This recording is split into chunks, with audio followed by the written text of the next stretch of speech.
விசேடமாக எங்களுடைய அதாவது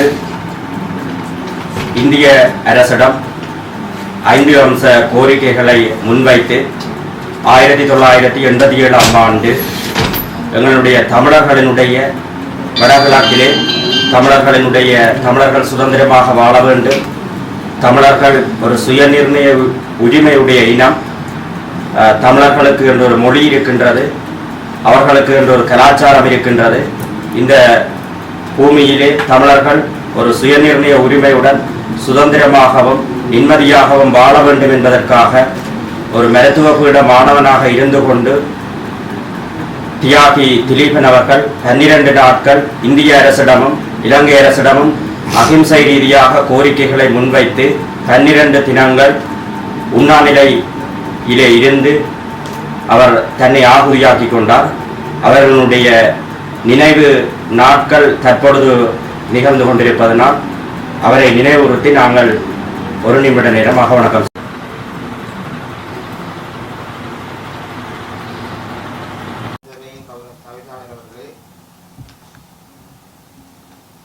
எனது பிரேரணையானது ஆலங்குளம் மாவீரர் துயிலுமில்லம் புனித பூமியாக பிரகடனப்படுத்தப்பட வேண்டும்.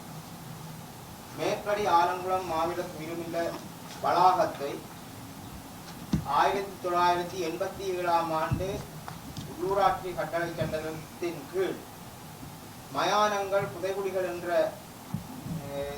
பரிவாகத்தின் கீழ் குறித்த வளாகத்தை எமது சபையினுடைய ஆளுகையின் கீழ் கொண்டு வருவதன் ஊடாக மாவீரர் துயிலுமில்லத்தை எமது பொதுமக்கள் அவர்களுடைய உறவுகளை நினைவு கூறக்கூடிய வகையிலே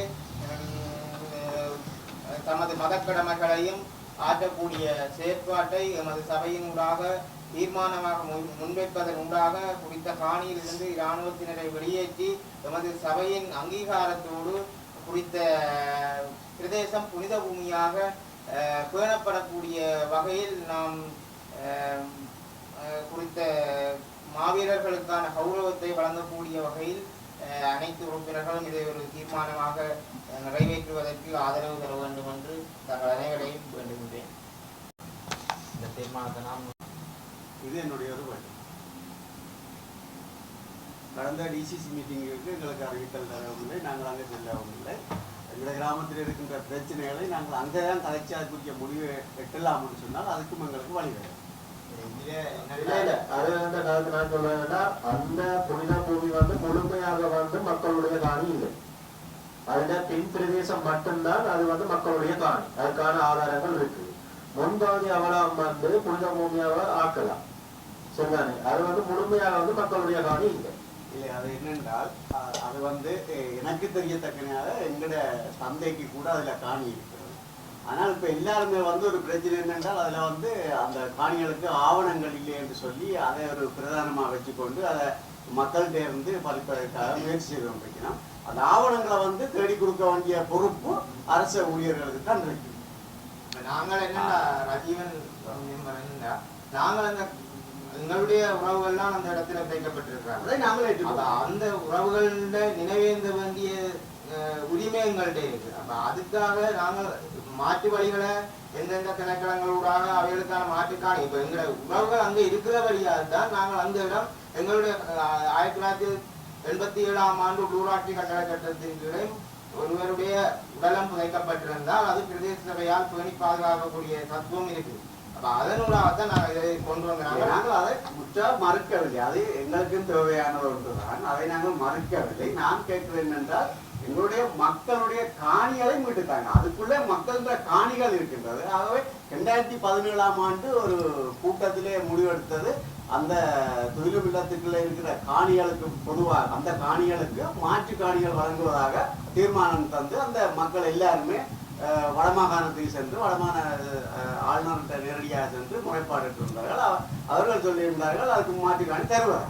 ஆனால் இன்று வரையும் அது தரவளவும் இல்லை. அதுக்கு எந்த ஒரு நடவடிக்கை எங்க துணுக்காய் பிரதேச செயலகத்தில் நடந்ததோ அல்லது மாவட்ட செயலகத்தில் நடந்ததோ இப்போ என்னென்றால் அதாவது உண்மையிலேயே ஆலங்குளம் மாவீரர் துயிலுமில்லம் அமைந்திருக்கின்ற இடம் ஒரு புனித பிரதேசமாக மாற்றப்பட வேண்டும் என்பதில் எங்களுக்கு உடன்பாடு இருக்கின்றது.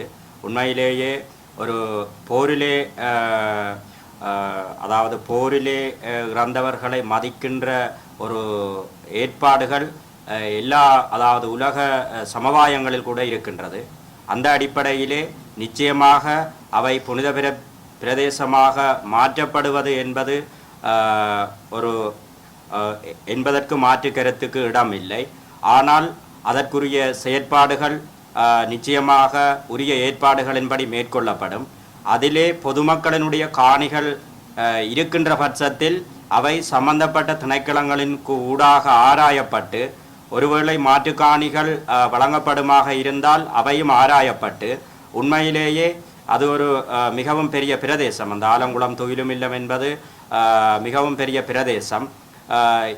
சாத்தியமான விடயங்களை ஆராய்ந்து புனித பிரதேசமாக மாற்றப்படுகின்ற பட்சத்தில் அதையும் அந்த விடயங்களையும் மேற்கொண்டு கொண்டு, அதிலே மக்களினுடைய காணி இருந்தால் அவற்றையும் உரிய துணைக்களங்களுடன் தொடர்பு கொண்டு எதிர்காலத்தில் நாங்கள் சம்பந்தப்பட்டவர்களுடன் கலந்துரையாடி நாங்கள் அதற்குரிய நடவடிக்கைகளை மேற்கொள்ளலாம் என்கின்ற கருத்தை நான் இதிலே முன்வைக்கின்றேன்.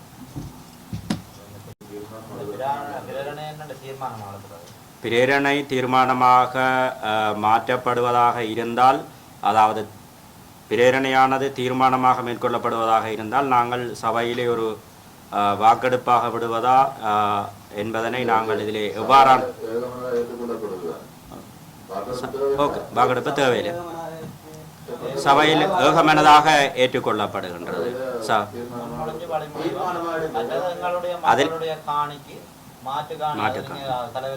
நிச்சயமாக ஆலங்குளம் துயிலுமில்லம் என்பது ஒரு புனித பூமியாக, புனித பிரதேசமாக, எங்களுடைய தமிழ் மக்களினுடைய ஒரு புனித பிரதேசமாக மாற்றப்படுவது என்பதை இங்கே சபை ஏகமனதாக தெரிவித்துக் கொள்கின்றது. அந்த அடிப்படையில் தொடர்ந்து ஒரு குறிப்பிட்ட பிரதேசத்தையாவது, இப்பொழுது கௌரவ உறுப்பினர்கள் சிலருடைய கருத்தின்படி குறிப்பிட்ட இதுபோன்ற செய்திகளை உடனுக்குடன் அறிந்து கொள்ள தமிழ் பிளஸ் யூடியூப் சேனலை மறக்காம சப்ஸ்கிரைப் பண்ணுங்க, கமெண்ட் பண்ணுங்க, ஷேர் பண்ணுங்க.